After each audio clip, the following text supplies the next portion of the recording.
Hello everyone, welcome to another Florida Native Plant Society Lunch and Learn. I am happy to be here for this December Lunch and Learn. We switched it up a little bit. We were doing them at the end of the month, but because of the holidays and some vacation time, we are just doing them once a month, and we'll get back to our regular schedule in February. So, because it's such a beautiful December is the happiest season, and we have our annual fund drive. So just like NPR, we raise money at the end of the year. And you may notice, I'm going to pop up on the screen here, the ad in the Palmetto that should be in your inboxes this upcoming week, mailboxes this upcoming week. And then if you get it digitally, it'll be in your inbox. So we have a $50,000 goal this year, $10,000 match by staff and board, just like last year. And if you go to fnps.org/donate, we would very much appreciate it. So without further ado, we have a 36-minute presentation by Dr. Patti Anderson, the Florida State botanist. And it is on basic botany. And so we'll go into leaf shapes, roots, specialized parts with Florida native examples. So basically a long format expansion of our Terminology Tuesday content. And so Patti is here, so please type your questions in the chat. We'll discuss them backstage and answer any questions or comments that you have at the end of her presentation. So I hope you enjoy. Hello, I'm Patti Anderson, a botanist for the Florida Department of Agriculture and Consumer Services in the Division of Plant Industry. And our mission is to protect Florida's native and commercially produced plants from pests and diseases. We also protect the bee industry as much as possible from those pests and diseases. But today, I wanted to talk with you about the basics of botany. Now, I assume that if you're listening to this presentation, you're like me and interested in plants, and maybe you've gone on wildflower walks or nature hikes, as I've often done. And I remember in the beginning of my learning about plants, I would be with a group and there would be a knowledgeable leader talking about the plants as we went along. And then there would be 2 or 3 people who seemed to also know every plant that we passed by. And they would start talking with the leader and they'd be using the Latin names and 5-syllable words, and everything was Greek to me. And so I have held that feeling for today so that I can appreciate newcomers to the world of botany. So I'm hoping to make the world a little less mysterious for you and encourage you to learn more as we go forward. So of course, you already know a lot about plants. You've looked at plants, but there are a lot of terms and Latin names that can be helpful for you to learn more. So I'm going to suggest that maybe you invest in some books or visit websites after this presentation to reinforce some of the things we talk about. So we're going to visit the plant kingdom today. And before you go on a trip to a new place, you might need to learn some of the language. And for us in the plant kingdom, it's binomial nomenclature. We'll learn about that. Sometimes you travel and you meet relatives. We're going to see some plant relatives and understand how that will help us recognize them. And on these trips, you might run into new things, and we'll hope to appreciate some of the diversity that you encounter in the plant kingdom. Now, this plant kingdom is pretty old. We're talking about a long history of plants from an ancient ancestor that was an algae to mosses and their relatives, tiny plants that need a lot of water. Then, because plants developed vessels that are sort of like drinking straws to carry water, they were able to move a little further from that original wet habitat. And they reproduce with what we call spores. But then some plants develop the ability to make seeds, which are more highly protected than spores. And they had those seeds on cones. You probably recognize conifers or cycads. And eventually, flowers were developed. And flowers are a place where seeds are developed and protected in a fruit. So those are the kinds of things you encounter in the plant kingdom. And if you want to talk with other people, especially if you don't share a common language like English or Spanish, you can appreciate plant names in Latin and know that you're talking about the same plant. And we owe our ability to communicate easily about plants to the person called the father of plant classification, Carl Linnaeus, and he developed the system of giving plants two Latin names to identify an individual species. And he also had a system for organizing plants that are related to each other. And he did that in 1753. So this system is called binomial nomenclature, and it means two names, because in the times before Linnaeus and his system, knowledgeable people spoke or wrote in Latin, and to give plant names, they would actually write a description. So just as an example, we have a plant we call the cutleaf ground cherry, and it was called Physalis annua racemosissima ramus angulosus glabris folius dentato serratus, or something like that, which, as you can tell, is a mouthful. And it was saying this is a plant with a bladder, which referred to the inflated leaf-like structure around the flower, that it was an annual plant with lots of branches. It was smooth and not hairy, and its leaves had teeth along the margins.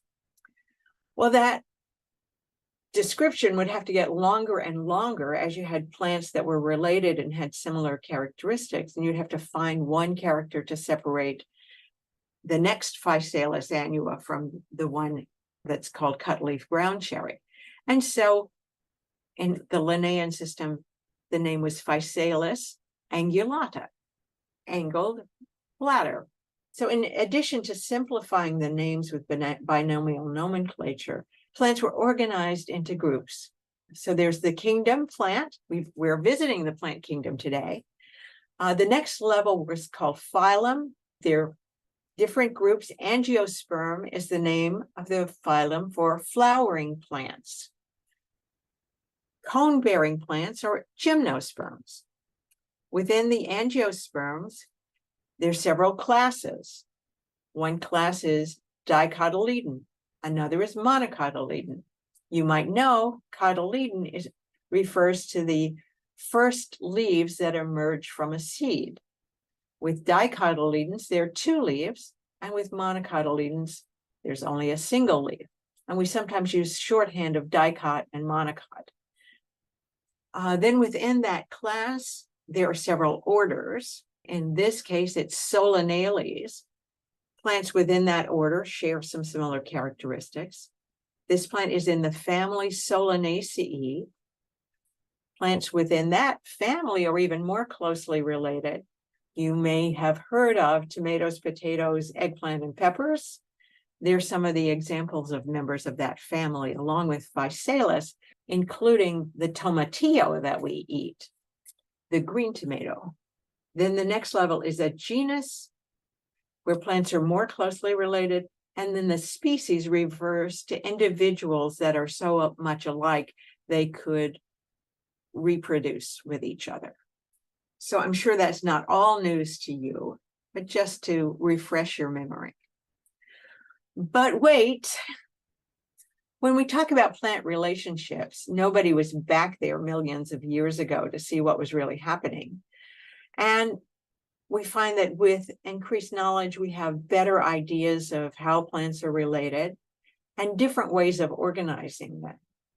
So more modern botanists have found that there are different categories that fit what we know now, especially based on genetic understandings now that DNA information is available. And Linnaeus just didn't have access to DNA testing. So we can't blame him for not having the most modern categories. So if you look at more modern botanical literature, you might see the term tracheophyte, which just means all the plants that have vessels, a vascular system of drinking straws. You might see spermatophytes, which means plants with seeds, as opposed to plants with spores, or like spores would be the other option. And then angiosperms, plants with flowers, as opposed to, say, gymnosperms that have cones. Another term you'll find is clades. Clades basically means groups. So the clades of flowering plants, we'll find basal angiosperms, like the oldest angiosperms, then what's called core angiosperms, and there are three groups of those that people talk about: magnoliids, monocots, and eudicots. So you'll notice that monocots is a word we used before, but now there are two other words, and it turns out there wasn't a clear split between the monocots and dicots, but monocots is still a good category for plants. And if you want to know more about this, the Angiosperm Phylogeny Group has a website maintained by the Missouri Botanical Garden, and it has a lot of information about the new way of looking at plants. We are going to focus today on flowering plants. We appreciate the gymnosperms with their cones, but as you'll see, flowering plants make up the largest category of plants and the ones you'll run into most often. So as I mentioned, the Angiosperm Phylogeny Group has a more modern view, and this outlines their organization of plant history. So gymnosperms, we'll jump right into gymnosperms, but remember those earlier plants, the mosses, the ferns. And the oldest relic still living plant is called Ambarella. I think its only claim to fame is being the oldest, because from this photo you can see it's not the most beautiful or striking plant, but it is historically very important. Then there's a group of early dicots. They're not so closely related to each other. They're just listed as early guys. Then we have the magnoliids. And if you have ever had botany in the past and learned about plant history, you know, magnolias were thought to be very ancient plants. And that turns out to be true. And there are several plants related to magnolias. They have two seed leaves, so would be called dicots in the old system. It turns out monocots developed after those magnolia ancient lineages. And monocots include things like the grasses we are so fond of planting, orchids, lilies, and then there's sometimes just an odd duck. You don't know where it fits. That's Ceratophyllum. Someday we'll know where it goes. And then what are called eudicots, the true dicots that you imagine, usually with 5 petals, 2 seed leaves, and a network of veins in their leaves. So this is the vision of the more recent understanding of plant groups. So we're going to focus on family characteristics and kind of ignore those earlier categories, the larger categories, because it's kind of hard to get a handle on classes and orders if you're walking through the woods, although you could have that as your ambition. And we know that family characteristics sometimes helps us recognize related people. Here's a family group, but plants have families as well.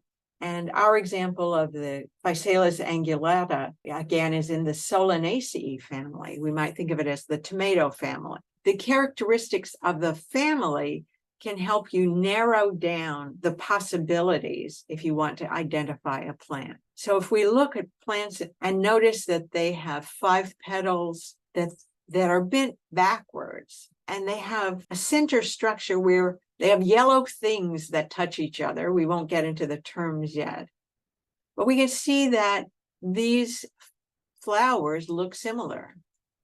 And I'm sure you're all familiar with orchids, where there are 5 kind of normal looking petals, and then there's one crazy thing in the middle, which turns out to be another petal. And then you've all seen sunflowers, which turns out to be a group of flowers, not just one. So we'll hear those stories a little later. but seeing the similar characteristics can lead you to the categories of the plant's identity. So for example, we'll look at this bignoniaceae, and the bignon is the name of a French gentleman who was a friend of a botanist long ago. Botanists can use any kind of name they want to. Sometimes they're helpful, or they describe the plant, like angulata for angles, or they talk about a place like Caroliniana, but sometimes it's just their buddies, and that doesn't help you identify the plant very much. But in this case, the bignon family is often vines. The leaves are opposite and compound. The flowers have few sepals and few petals, 4 stamens, and wind-dispersed seeds. So you have to know what all those words mean in order for this description to be helpful to you. So if you look at trumpet creeper or crossvine or that evil cat claw vine, you might think these look similar. They might be related, and you'd be right. But we'll find out how to use the technical terms and be sure we know what we're talking about. So we are going to go on to find out about plant parts, basically starting with the roots, stems, and leaves, because those characteristics can help us identify the plants, notice differences among them, because sometimes if you know something has a name, you know to look for it, and you're able to put it in a category. And if you're going to look at wildflower guides or botanical texts, it'll be helpful to know what some of these terms are referring to. But before we get into the structures, we're not going to talk a lot about the function of all the parts because there's just too much to cover in the time we have today. But remember that plants can't move. That's a major challenge of the plant. So if the plant needs water, it can't go to a drinking fountain. If the plant's being attacked, it can't run away from the bugs. So many of the structures we see help the plant adapt to those conditions. We're starting from the bottom up. We'll save fruits and flowers for another day, because even though plants don't have a lot of different kinds of structures, they do a great job of differentiating them, making different kinds of roots, stems, and leaves. So to start with roots, we mentioned plants need water, so they have to have a structure to get the water from the soil. Roots also take in nutrients that are dissolved in the soil. They can hold the plant upright, so it's like an anchor in the soil. And for some plants, the roots can store extra energy, extra starch, so that it can be used in times of scarcity, or some people might take it. So the root develops from this seed as a single length of tissue, but it can branch, it can divide from that first primary root. There can be secondary branches. Those branches can branch, and eventually you have a whole network of roots underground. I'm sure if you've ever tried to pull up weeds, you're quite familiar with how many roots a plant can, or root branches a plant can have. If you think about soil, it's kind of a rough environment. There are tiny grains of sands, maybe little rocks, other roots. So the root tip is covered with a cap to protect that growing edge. And just as a reminder, we all know that cells multiply by dividing. So in the root, there's an area where the cells divide, very close to that root cap. Then the cells elongate, and then they specialize and make root hairs. Those are the tiny projections that actually do the absorbing of water molecules or mineral molecules. And there are many kinds of roots. We talked about diversity in many ways. You're probably familiar with tall trees with big taproot. Any plant could have a taproot. It just means the main root is a single structure. Then many plants have fibrous roots. These are thin, hair-like roots that grow in the upper surface of the soil. Grasses, for example, would have fibrous roots, but many of our ornamentals would have them as well. If you've ever looked up in a tree and seen a bromeliad or an orchid, you might have noticed structures that kind of look like roots, but they're up in the air. Well, Plants growing on other plants are called epiphytes, epi above, phyte, plant. And those have epiphytic roots, which have special adaptations to absorb water and nutrients from rainfall, from even heavy dew or moisture in the air, and from dust or dirt that flies around in the air. So those roots are very busy up there. We also have roots that store carbohydrates. You're familiar with eating roots if you've ever had a carrot or a radish or a sweet potato. But plants can grow roots above ground that eventually make their way into the soil. These are called adventitious roots. They can come from any spot along the stem of the plant. Sometimes we call them prop roots or stilt roots. These are all names for adventitious roots, and it just means the roots started above ground. Once in a while, roots will even help you identify a plant. Sometimes the kind of root can distinguish two species if one has fibrous roots and one has a taproot. But in Carolina red root, the common name tells you the color of the roots. So thank you to red root. Now we'll go on to stems. Stems are pretty simple things. They mainly hold the plant up. They give a place for leaves and flowers to be above ground. Plants need a little scaffolding so they're not just stuck in the dirt. The stems then act as a transportation system because they carry the water and minerals that the roots have absorbed up to the leaves and flowers and fruits, the other structures that are above ground. We call the parts of the leaf nodes. Nodes are where leaves or other plant parts originate. And the space between leaves along the stem is called the internode. So the node is a point of attachment, and the internode is the space between nodes. Stems also have some minor functions. They can store starches. There are some stems that grow underground. You notice we have roots above ground, we have stems below ground. These plant parts are no respecters of territory. Sometimes stems can be green and carry out photosynthesis. And while we're not going to go through the chemical formula of photosynthesis, I'm hoping you all know what that is. So the things to remember about the stem are the node and the internode.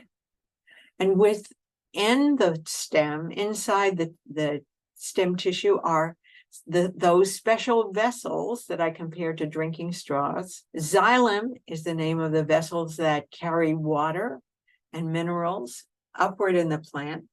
And phloem is another vascular tissue, and it carries sugars from photosynthesis from the leaves where they're manufactured to other parts of the plant. So when a stem grows underground, it's called a rhizome. You might have heard rhizome as a term when people talk about running bamboo or clumping bamboo. Maybe you've had ginger or other plants that are stems like white potatoes. So another term we'll talk a little bit about is transpiration. It's really evaporation of water molecules that have gone through a plant's stem and leaves. So it's not really that mysterious. So as you see water absorbed by the roots, it goes through the plant and is lost from the leaves during the process of transpiration. And here's one of my favorite chemical processes. Water is a very special kind of molecule. If you've ever had wet plates stuck together or two drinking glasses stuck together because they're wet, you're experiencing the water molecules cohere. They stick together, and they also adhere. They will stick to other things. When water molecules enter the vessel, one molecule at a time, they stick together and they stick to the cell walls, so that when a molecule of water evaporates from a leaf, it's replaced by a molecule of water from the roots. So it's like tugging the water up the stem. It's a pulling motion based on the structural characteristics of the water molecule. It's an amazing thing. So now we go on to leaves. Leaves collect the sunshine. We all know that all the energy from the sun that's converted to our use comes through plants, through photosynthesis. A product of photosynthesis is oxygen. So take a deep breath and thank the plants for photosynthesis. And many plants change color in fall, or they provide shade. So we have many reasons to be appreciative of the leaves of plants. Leaves can also be extremely helpful in identifying plants. If we want to know a species, we need to observe the leaves. And most of the time, we'll have easier access to leaves of a plant than to flowers that are temporary or fruits that might last a while, but might not appear in the season when you're looking at the plant. So leaves have a longer lifetime and are more available to help us identify the plants. Now, there's some categories that we'll look at. We'll look at the structure of the leaves, and by that, we'll see the terms simple and compound. The arrangement of the leaves, their overall shape, the edges of the leaf called the margin, and then the tips and bases called the endpoints. And I'd encourage you again to look at a wildflower guide with a glossary, or even have an illustrated guide for plant terms, so you can become more familiar with these, just in case you don't carry this presentation with you everywhere you go. So leaf structure. Leaves are pretty simple organs. There's a leaf blade and a petiole or leaf stalk. And the leaf is attached to a twig. You can tell where the leaf begins because there's a bud. If this leaf falls away, then this bud will be the beginning of the replacement leaf. Plants are very skilled in making new parts. If the leaf is compound, that means it's composed of small, what we call leaflets, like a small leaf. But this entire unit, from the bud to the tip of the terminal leaflet, is one leaf. So you might have heard the phrase leaflets 3, let it be, for poison ivy.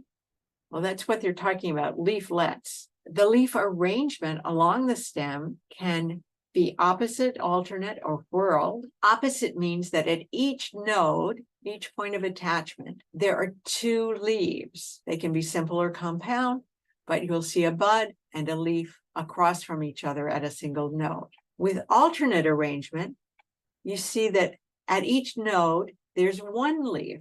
And you can imagine climbing stairs 1 foot at a time. They alternate along the stem. Another common arrangement is whorled. It's the least common, but you'll see it with 3 or 4 leaves attached at a single node. If you're familiar with firebush, Hamelia patens, that's an example of a plant with a whorled leaf. Leaf shapes are incredibly varied. I mean, if you've walked through a forest, you've seen a lot of leaves. And even if you know the kind of shape a single plant has, you'll see that looking at one plant, there's a lot of variation in what those leaves look like. So we have kind of ideal types of leaf shapes, but you have to remember plants will vary things a little to make it interesting for you. So we might have linear leaves that are longer than broad, roundish or globose leaves that are wider than long. We have leaves with lobes, which are big indentations on the margin. There are needle-like leaves. If you think of pine needles, there are other plants that have needle-like leaves, and some leaves look like spines or have spines on them. When we think of compound leaves, there are 3 forms of compound leaves. A plant can have 3 leaflets. It's a kind of unique example because the other 2 forms have multiple leaflets. And you can tell that the pinnate leaf is like a feather, that the leaves attach along a rachis. And with palmate leaflets, several leaflets come together at a single point, like fingers coming toward the palm of your hand. But with trifoliate, there are only 3, so it's hard to say, was this palmate or pinnate? So we gave it a special category, trifoliate, meaning 3 leaves. When we talk about the leaf shape, the easiest way to describe or figure out the name for the leaf shape is to see where is the leaf widest. So when we have elliptic leaves, that means the widest part is toward the middle. With obovate leaves, the widest part is toward the tip. With ovate leaves, the widest part is toward the base. So ovate and obovate are opposite in where they're widest. And then another common leaf type is oblong, which is almost rectangular. If you think about the middle section, or if the plant was divided into thirds, the middle chunk would be almost square with parallel sides, and it's called oblong. So these are 4 common leaf shapes. It's called laminar shape or leaf blade shape. The blade is the lamina, just meaning a sheet, like a sheet. So then we come to leaf margins, and these can be kind of tricky for people, I think, because there's so many words, so many kinds, and they're teeth, they look like teeth, or so we say. I'm glad most people don't actually have teeth that looks like the margins of leaves. But to start, down in the lower right, we have the term entire. So a leaf margin can be called entire, meaning it has no teeth. It's a smooth edge. Then we have dentate with the teeth pointing outward. So if you have the edge of the leaf, they point toward the outer margin, away from the mid vein. Then serrate teeth point toward the tip of the leaf. You can see the tip. There are plants with double serrations where you can see some of these have 2 teeth at one point. So the tooth has a little tooth. And that's something you see in elm trees. We often identify the elm family by looking for double teeth. Then we have crenate leaves, crenate margin, where the margin is sort of rounded or scalloped. If you know Ardesia crenata, coral Ardesia, one of my least favorite weedy plants, you'll recognize this scalloped edge. But plants aren't content with just having a fancy margin.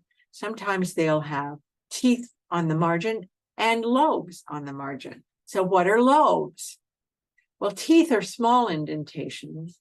Lobes are defined as indentations that are over a quarter of the distance from the leaf edge to the mid vein. So if you fold a leaf in half and the indentation goes over a quarter of the way, then it's a lobe. And I checked this Acer rubrum, the red maple, and if you fold it in half, the largest indentations are a quarter of the way, or over a quarter of the way to the distance to the midrib.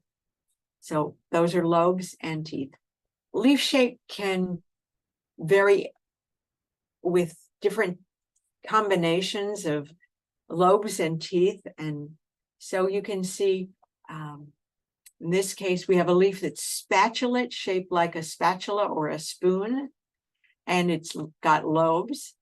We have this plant that's narrowly ovate. We can have other plants that are ovate or broadly ovate, and the margin is entire, or it could have teeth. Here we see obovate, widest toward the tip with a crenate margin. Here we have ovate, and the margins are serrate with the teeth pointing toward the tip of the plant, of the leaf. And then we have strawberries, a trifoliate leaf, 3 leaflets, and the teeth are dentate. The tips point outward, not especially toward the tip. Well, if that weren't enough, we have the tips and the bases of the leaves that can be described. And we're not going to go over every kind of leaf tip and leaf base. Remember, there are other sources, and I'm sure you'd be overwhelmed if we tried to go through every one. But there's some that are familiar from other circumstances. Like in mathematics, we have acute and obtuse angles. If you have a leaf with an acute tip, then the tip is less than 90 degrees across. If a leaf tip is obtuse, then it's between 90 and 180 degrees. If you have a leaf that's heart-shaped, it's called cordate. And you might be familiar with auriculate. That means earlobe shaped. And then some leaf bases are called oblique when they're not symmetrical. So an asymmetrical leaf would be called oblique. So all of these types of leaf tips and leaf bases have a definition that I can't have the vocal power to go over. completely today, and you might not be able to take in today, but the information's available easily in glossaries and other botanical texts. So now you know all about, well, maybe more about plants, roots, stems, and leaves, but we still have fruits and flowers to cover, but that'll wait till next time. But before we go, I want to be sure that if you're planning a hike, a walk in the woods, or maybe even in your yard, you want to be able to identify this plant. And to help you remember, you'll have to remember leaflets 3, Let It Be. But maybe you'll remember this song as well. It's pretty as a daisy, but look out, don't go crazy. It'll really do you in if you let it get under your skin. Poison ivy, poison ivy. If you touch, you'll be weeping. Poison ivy could be creeping around. Measles make you bumpy, mumps will make you lumpy. Chicken pox will make you jump and twitch. A common cold will cool ya, and whooping cough will fool ya. But poison ivy's gonna make you itch. You're gonna need an ocean of calamine lotion. You'll be scratching like a hound the minute you start to mess around. Poison ivy, poison ivy. If your blisters are weeping, poison ivy has been creeping around.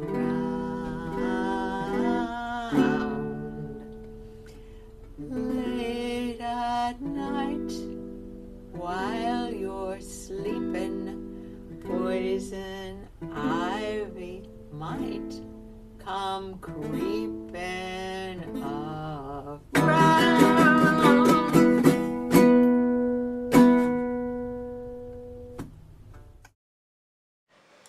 Thank you so much, Patty. That was lovely, as always. Thank you. Put this on full screen so we're less distracting. And I think I have do I have an image? Oh yes, to blank out the bottom screen. Okay, so we don't have any questions in the chat, guys. Wake up. It might be December, but it's not too dark to ask Dr. Anderson questions.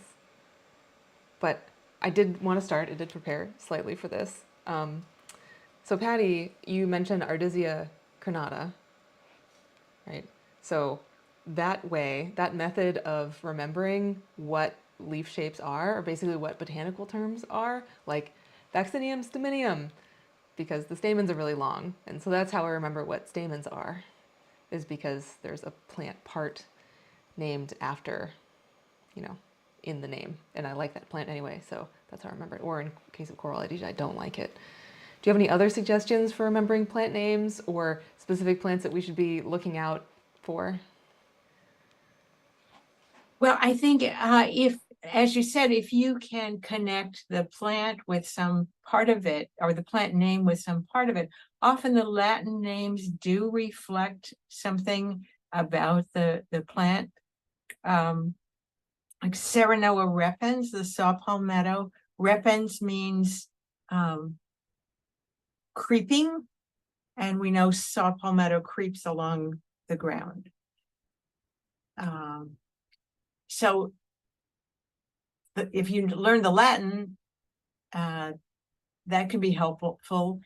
Some of the terms that we have in Latin are like colors. So red maple is Acer rubrum. So rubrum is a term for red. You might know rojo or rot, one of the other terms for red that starts with R. White oak is Quercus alba. alba is the Latin word for white. So many times the names can be descriptive, and that's helpful to remember them. But otherwise, I think just remember to try to make an association with them, like trying to remember people's names. It's often a challenge, but if you can think of some characteristic of that person and create your own puns or rhymes or something with that character, it can help you remember the name. Thanks. We do have one question from the YouTube chat. Jennifer Carr asks, what's the difference between drupes and berries? A berry is a fleshy fruit with many seeds. If you think about a tomato, which in the grocery store you might call a vegetable, but it's a fruit. It's the fleshy expanded ovary that contains the seeds. A drupe is also a fleshy fruit, but it has a single seed. So if you think of a peach or a date, there's a single seed inside. And so that's the characteristic of a drupe. It has a fleshy outer layer, a hard inner layer, and then the center is the seed. So an apricot, a peach, those are drupes. Thanks.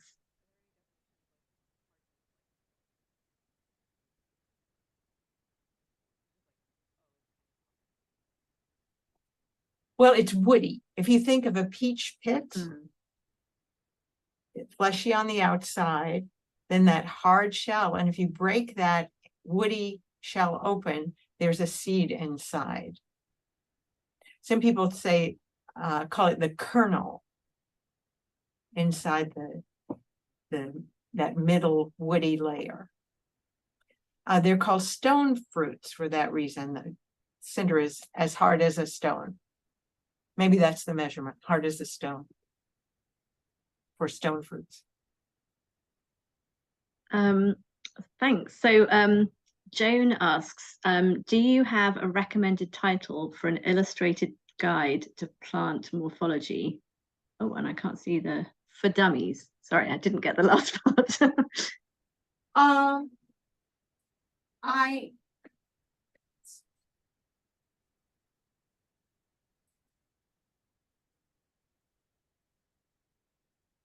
Well, I wouldn't say that for dummies. I would say for people who are interested, A Botanist's Vocabulary. It's a fairly new book.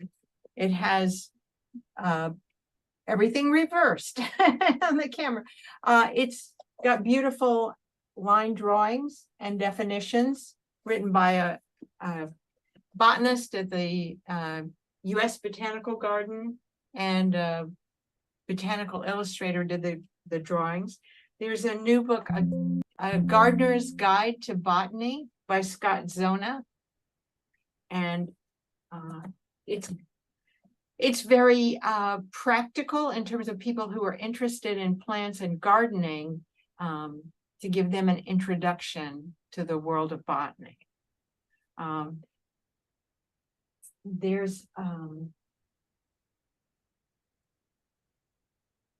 There are a few illustrated guides, and I'm not sure if there's a way to offer a list, but there was a photograph in the presentation.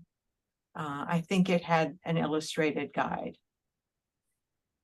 Excellent. While we're still talking about books, Karen asks if you can recommend a good beginner's book to learn the meaning of the Latin terms.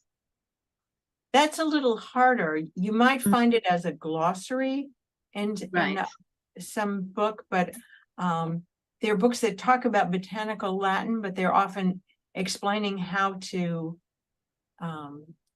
write a description.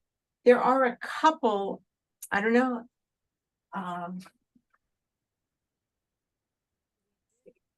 Turn my volume up. We did just have Learn to Love Those Latin Names by Anne Williard as a lunch and learn, and she produced a small book that is very accessible of basic Oh, botanical Latin. And Timber Press has one, a dictionary of plant names. It explains the names of species. Of course, it doesn't have every plant in the world, but you can get an idea. Another one is A to Z plant names, 4,000 garden plants. So I would say those are pretty good. And once you get started, you can also use Google Translate to look up Latin words. True. That's handy. I didn't know that. Yeah. Excellent. The internet is our friend, and many times. Yeah. So Wendell asks, why are oak leaves within a species or even a tree so variable? Well, there can be different environmental conditions within the canopy of a single tree. Some areas exposed to more light, so the leaves might be smaller. Some areas might be more in shade. They might be larger to try to have a surface area that could capture the light rays that filter into the shaded leaves. And then there are all kinds of accidents that happen along the way in the development of a leaf. Maybe it's cold when it's being formed. Maybe it's freezing. Maybe insects take a bite. And sometimes the genetic pattern allows for variability. So that's just the way it is. Somebody asks, some people are allergic to stone fruits. Do you know the cause? Not specifically. I think individuals can be allergic to almost any plant just because your chemistry reacts to it. So from things like peanuts, where we know there are many severe allergies to that, to irritation from touching Brazilian pepper, for example. Some people are allergic to that. Some people are allergic to the latex in mango skins. Yeah, and avocado.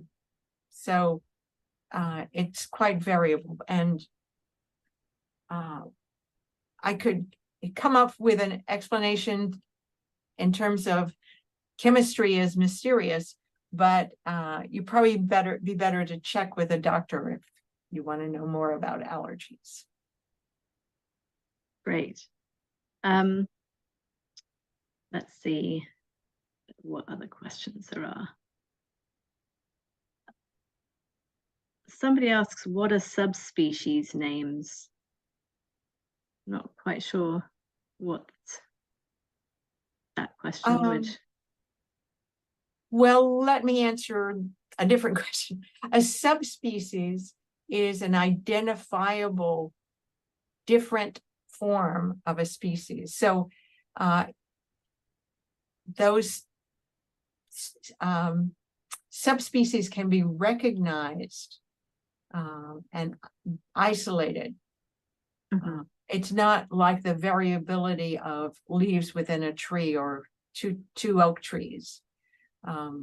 So there's some way to identify them, and they're consistent. The offsprings have those characters that are somewhat different from the species, but they could cross with the species. And they're given names to describe something about them usually. So if they were, let's make up red maple with very thin leaves. So it might be Acer rubrum subspecies angustifolia, because angustifolia means narrow leaf. So just like species, we hope the name will be descriptive to give us some idea about the plant. But there's no rule that says you can't name it for your best friend. And so that would be Acer rubrum subspecies Valeriana. There you go. We can work towards that, Valerie.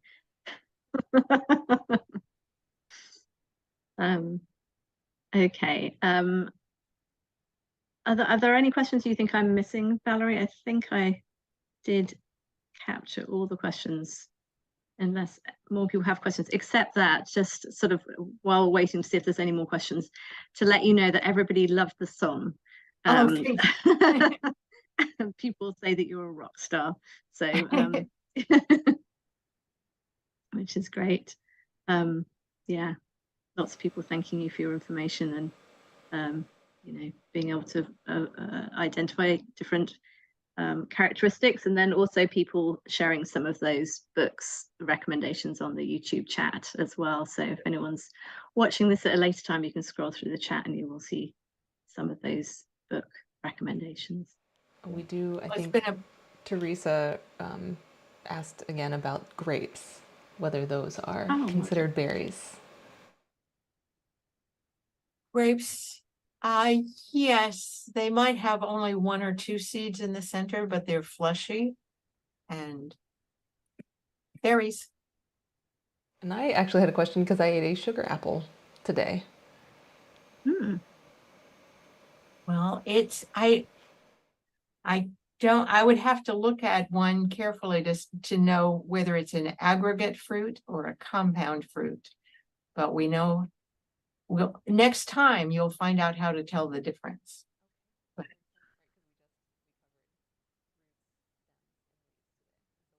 Yes.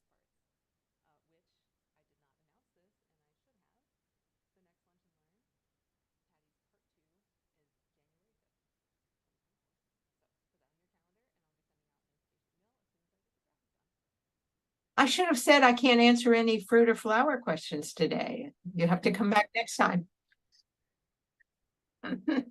But it's been such a pleasure to share the information, and I really appreciate all the nice comments. So thank you very much for the opportunity. Oh, we're glad to have you here. Thank you so much. Okay, well, without further ado, I will see everyone again January 5th, and you, Patty, and you, Linda. Bye. Hope everyone has a Thanks, great everybody. weekend.